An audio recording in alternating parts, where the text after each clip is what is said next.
Good morning students, this is your general knowledge class. So today we will begin with the first chapter, that is chapter number 1. You see in your book page number 5, agriculture. Okay, so students will come to know about agriculture, then we will continue with the workbook of this chapter. So you see in your book, hello friends, I am Martijo from Mars. On the earth I am learning to grow crops. Let me tell you more about agriculture. So here Martijo from Mars, alien has come from Mars and his name is Martijo, and he came to our planet Earth and he is learning how to grow crops. So let us understand how he is growing crops. So you see here, agriculture is believed to have started 12,000 years ago. So agriculture has started many years ago, that is 12,000 years ago. Wheat and barley were the first crop cultivated by humans.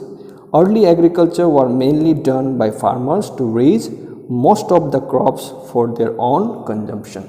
So here first students, two crops were started by the farmers to grow, that is wheat and barley. Okay, so humans started to grow two crops, and in the earlier times whatever the farmer used to grow, they used to only grow for their own consumption, to eat by themselves. Okay, next what happens today, you see the fields are plowed to make them more fertile and ready for sowing seeds. Earlier this was done with the help of bullocks.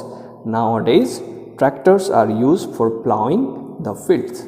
So first thing what is you have to do is, while agriculture you are doing, then the first thing we have to do is to plow the land or plow the field. Okay, so earlier we used to do it by bullocks, means ox. Okay, and nowadays what happens students, now as we are becoming little advanced, so we are using tractors for plowing the fields.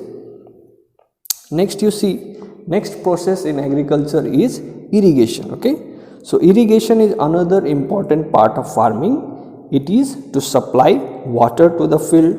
Earlier farmers depended on rain for irrigation. Now besides rain, irrigation is also done through canals, tube wells, etc.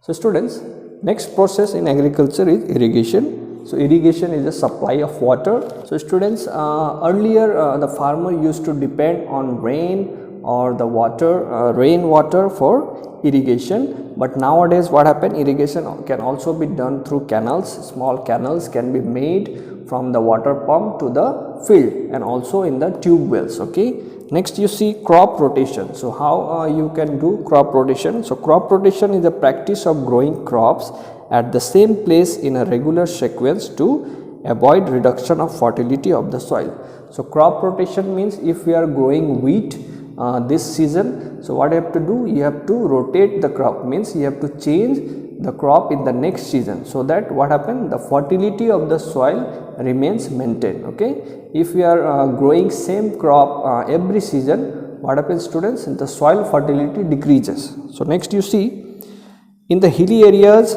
terrace farming is very popular. Okay, terrace farming in hilly areas, you cannot find plain field like we have here in our area. So in the hilly area, mountains are there, so there terrace farming is very popular, and large steps are cut into hillside where crops are grown. So you can see the step, okay, we call it the step farming also. So you can see in the mountains and they grow crops in the step farming.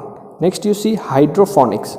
So hydroponics is a method of growing plants without any soil. So hydroponics is what is the method. Now as we are becoming advanced, so we have been growing crops without the soil also. So how they are grown either in water or in gravel. So these plants get nutrition from the salt and mineral that are fed to them through water. So these plants, they are getting what? They are getting nutritions, they are getting food from the salt that is being and minerals that are fed through water. So salt and minerals, whatever is fed through water, these plants are absorbing that nutrients and they are growing in water. So this is how, students, the first chapter is about agriculture. So we will continue with the workbook of this chapter.